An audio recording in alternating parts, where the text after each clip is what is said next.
Kenapa kebiasaan ngorok saat tidur bisa sebabkan obesitas? Ternyata ngorok nggak cuma ganggu tidur, tapi bisa jadi tanda kalau tidur kamu nggak berkualitas. Kurang tidur sendiri bisa memicu obesitas loh.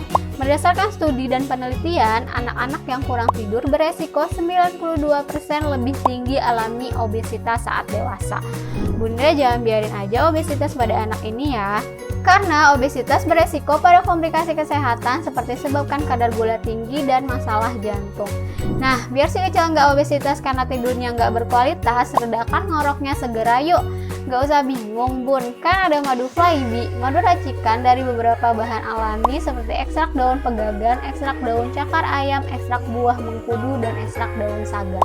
Kandungannya itu bantu redakan ngorok dan melegakan tenggorokan.